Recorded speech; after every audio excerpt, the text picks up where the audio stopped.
తెలుగు రాష్ట్రాల్లో వరి తర్వాత అధిక విస్తీర్ణంలో సాగవుతున్న ప్రధాన పంట మొక్కజొన్న. రబీ మొక్కజొన్నను అక్టోబర్ మొదటి వారం నుండి నవంబర్ వరకు విత్తుకోవచ్చు. ఇప్పటికే విత్తిన ప్రాంతాల్లో మొలకెత్తగా మరికొన్ని ప్రాంతాల్లో ఇప్పుడు విత్తుకోవడానికి రైతులు సిద్ధమవుతున్నారు. అయితే అధిక దిగుబడులు సాధించాలంటే విత్తన ఎంపిక మొదలు పంట పూర్తయ్యే వరకు అన్ని దశల్లోనూ పాటించే యాజమాన్యంపైనే ఆధారపడి ఉంటాయి. మరి ఆ వివరాలేంటో ఇప్పుడు చూద్దాం.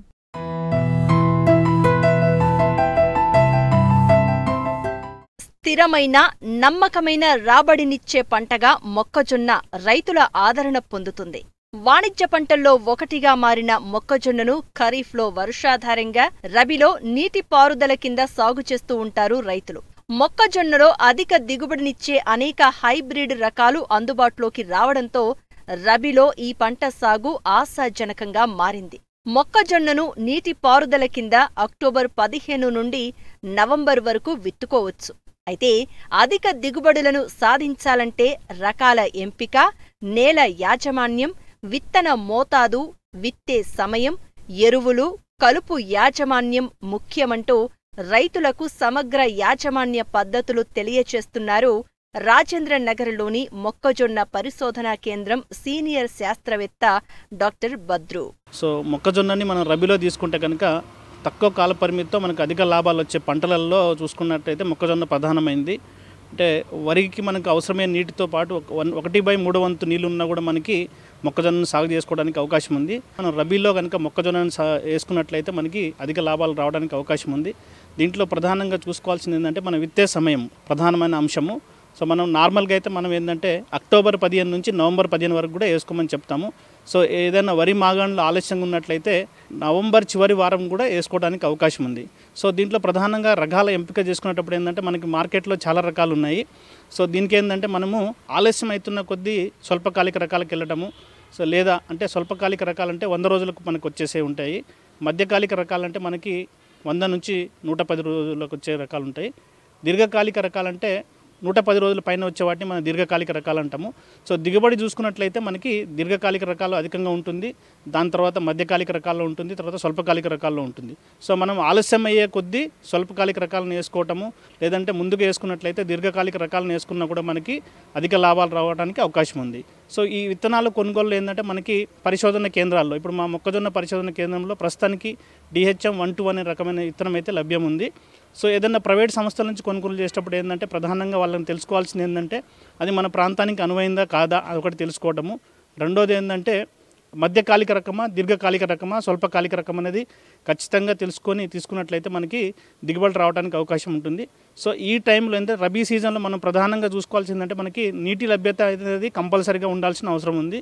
లేని పక్షంలో ఏంటంటే మనకి దిగుబడులు తగ్గే అవకాశం ఉంటుంది. కాబట్టి అంటే మన సున్నిత దశలో అంటే విత్తనం వేసేటప్పుడు, అలాగే మనకి 30-35 రోజులప్పుడు, అలాగే పూతకొచ్చే సమయంలో మాత్రము విత్తనం నీరు అనేది కంపల్సరీ అవసరం. కాబట్టి రైతు సోదరులు ఆ నీటి లభ్యతను చూసుకొని వేసుకున్నట్లయితే మనకి అధిక దిగుబడి రావడానికి అవకాశం ఉంది. అలాగే విత్తన మోతాదు చూసుకుంటే మనకి ఏ రకమైన మనకు దాదాపుగా 8 కిలోల విత్తనం వరకు మనకు సరిపోతూ ఉంది. సో 8 కిలోల విత్తనాన్ని మనము వరుసల మధ్యలో దూరం 60 సెంటీమీటర్లు, మొక్కల మధ్య దూరం 20 సెంటీమీటర్లు అనేది తప్పకుండా చూసుకోవాలి. సో దీనివల్ల ఏంటంటే మన ఎకరానికి 33,333 మొక్కలు వస్తాయి.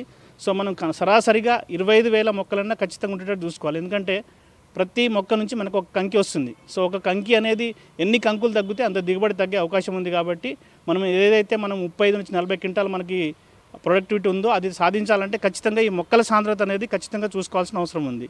సో దీని తర్వాత మనకు ప్రధానంగా వచ్చేది ఏంటంటే ఈ కలుపు సమస్య. సో మనకు ఫస్ట్ ఏంటంటే మనము అట్రజిన్ అనే మందుని మన 1 కేజీ ఎకరానికి సరిపోతుంది. సో 200 లీటర్ల నీటిలో కనుక మనం కలుపుకొని కనుక పిచికారీ చేసుకున్నట్లయితే ఆ కలుపుని అంటే తొలి దశలో వచ్చే కలుపుని నివారించుకోవచ్చు. సో దీంట్లో ఏంటంటే మనం ప్రధానంగా గమనించుకోవాల్సింది కలుపు మందుని స్ప్రే చేసేటప్పుడు ఖచ్చితంగా భూమిలో తేమ అనేది ఖచ్చితంగా ఉండాలి. 20-25 రోజులలో మనం అంతర్కృషి చేసుకోవటము.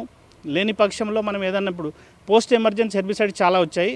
సో వాటితో కనుక మనం చేసుకున్నట్లయితే తర్వాత దశలో వచ్చే కలుపును కూడా నివారించుకోవడానికి అవకాశం ఉంది. సో ఏ రకంగా చూసినా కూడా పోస్ట్ ఎమర్జెన్సీ కలుపు మందులతో కానీ లేదా అంతర్కృషితో కానీ మనము దాదాపుగా 30-35 రోజుల వరకు కూడా మనం కలుపు అనేది లేకుండా చూసుకున్నట్లయితే దిగుబడి అధికంగా రావడానికి అవకాశం ఉంటుంది. అలాగే ఎరువుల యాజమాన్యానికి వచ్చేసరికి మనకు ఏంటంటే 96 కిలోల నత్రజని ఇచ్చే ఎరువులని, అలాగే 32 కిలోలు ఇచ్చే భాస్వరం ఎరువులని కానీ, అలాగే 32 కిలోలు ఇచ్చే పొటాష్ ఎరువులను మనము వేసుకోవాలి. దీన్ని ఏంటంటే 3 దశల్లో వేసుకుంటే మనకి బాగుంటుంది. ప్రస్తుతం మొక్కజొన్నకు కనీస మద్దతు ధర క్వింటాలుకు 1800 నుండి 2300 రూపాయల వరకు ఉండడం, ఎకరాకు 40 నుండి 50 క్వింటాళ్లు నమోదవడంతో రబీలో ఈ పంట సాగు రైతుకు లాభదాయకంగా ఉంది.